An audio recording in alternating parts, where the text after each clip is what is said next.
This morning, jurors will begin their second day of deliberations into whether actor Jussie Smollett lied to police about being the victim of a hate crime. The jurors deliberating for 2 hours Wednesday after a week-long trial. Two brothers testified that Smollett orchestrated the 2019 attack to get publicity, while Smollett himself testified there was no hoax, there was no farce. He was the victim. Again, all of these men reportedly friends. We're joined right now by New York attorney and legal analyst Angela Sindella. So this trial, let's just be real for a second. A lot of people watching at home are thinking, this seems very messy. So in your legal mind, who has a stronger case, the prosecution or the defense? So even though the defense had this dazzling celebrity testify, I think the prosecution has a much stronger case just based on the evidence. It's pretty clear here that this was a staged attack from at least what I've seen through the testimony. So I think it's the prosecution.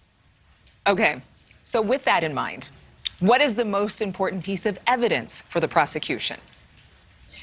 To me, it was the testimony of the police chief who started that they spent 3,000 hours going through this entire case, going through all the evidence and discovering that it wasn't actually the brothers who were at fault here.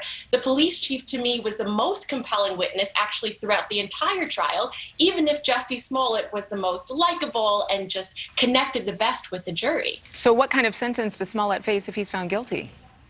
Well, he could face a few years in prison, but it's unlikely because he does not have a past criminal record. It seems that he most likely is facing just probation. And what about the Ascendero brothers, these two men who reportedly were just trying to get him some supplements or some steroids or something, but there was, again, a possible romantic relationship here. Again, some people would call this messy. If they're found guilty, what kind of charge do they face?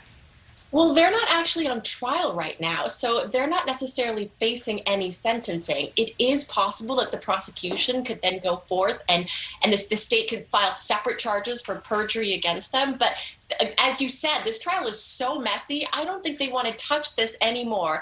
Also, the entire trial was based around there being too many state resources wasted on this case, wasted on a potentially false police report. So with that in mind, I think after this, the state is not going to pursue this any further. All right, Angela Sindella, as always, thank you. Thank you.